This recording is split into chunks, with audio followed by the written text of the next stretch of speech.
business. Yeah, really. But I've been with MSNBC, believe it or not, my very first day was on 9/11.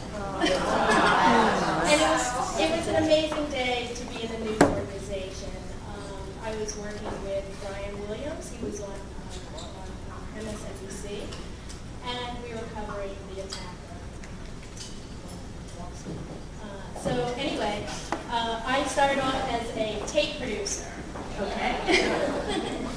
Started off as a tape producer and basically just turned around some of the stories for that evening. Worked with that show for maybe 3 years, and then Brian came to the network and filled in for Tom Brokaw, took Tom Brokaw's assignment, and we were all dispersed to different... know little bits about lots and lots of things. So now I pretty much do a story every day, sometimes in 2 hours because of the deadlines for the web. So it's amazing, amazing. I love it.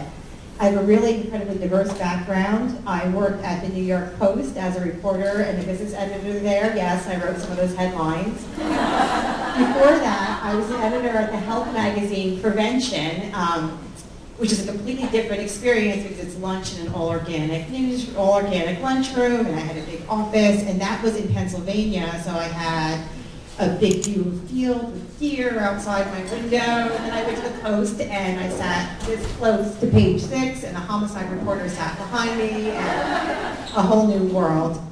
Before going to in different positions, but I worked in news, and then I went to grad school. I also went to business school and got my MBA and worked in business, and then came back to journalism and business and journalism. And I've kind of gone back and forth. So about 6 years ago, I started my own company called GoodSearch.com with my brother, which we've been running for the past 6 years. Well, we ran for 5 years. A year ago, we hired a CEO to start running it for us. But so for the past 6 years, I've basically been running a company and being an entrepreneur myself, and then also reporting on entrepreneurs, which is a really, really fortunate position for me because I get to go interview people and think, oh, I've got to go try that at home, run back to my company. Being in a partnership for the two of us has weathered divorce, marriage, 4 children, disease, moving, and writing a book, exactly, starting a company, starting a different company, and really just having this opportunity to grow together, support one another, and create something that's very meaningful and dear to our hearts. So we feel very excited to have this opportunity to speak with you because it's something that we know intimately well. That being said, like anything in this world, something that's meaningful takes a lot of work, and it's not always rosy. And you get to, really weather good and bad times. And partnerships aren't for everyone, and that's something that's, important to keep in mind as well. So we're really excited to have some fabulous panelists. We're going to talk a little bit more about them in a little bit after we find out a little bit about some of you guys. An event that one of my clients puts on, it's called the Retreat for Goddesses. And Jenny asked all of us to write out our life story over the next 12 to 18 months of what we would like to see happen, and to do it in the third person so that we wouldn't hold back from things that we really wanted to have in our lives. And one of the things that I wrote, Angela, was that I was going to speak at Rock the World this year.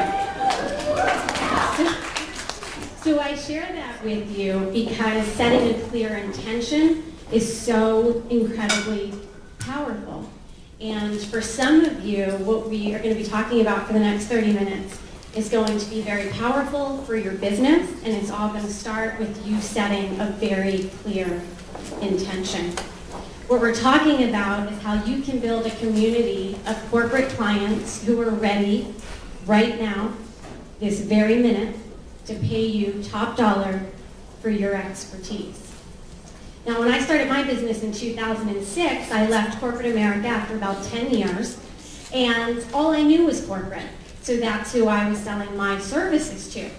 But just over time, I started to attract small business owners as well, a lot of solo business owners. This morning about this, and they're all nodding. Everyone knows this is coming. I want to make sure you know this is coming as well. Over the next 20 years, women are going to go from controlling 15 trillion in this country to 25 trillion. We are going to control 2/3 of wealth in this country over the next 20 years. In addition, as you may have seen in Time magazine a few weeks ago, women breadwinners are going to outpace men as the primary earners or the majority earners in their households. We're heading into some freaky times. You know, if you think about it, there's like a total power-gender relationship inversion that's about to happen. And it's both exciting because it means we get to bring more feminine values into our world and have more influence, but at the same time, it kind of throws everything a little bit off balance. So that's how I see my job at Daily Worth, is how do we support women, you know, of course I want to support men too, but professionally, how do we support women in this really interesting kind of existential transition that we're going through. So I just want to leave you with a note, which is that 75% of women still delegate retirement and investment planning to their husbands. So if that's you, I'm not shaming you. I'm just inviting you to consider that as we are going to have more and more financial responsibility, I think it's high time that as women we step into embracing what's really not an overly complicated subject and take responsibility for our wealth and understanding how to grow wealth and ultimately our own security and our freedom that is our money. So that is my request to all of you.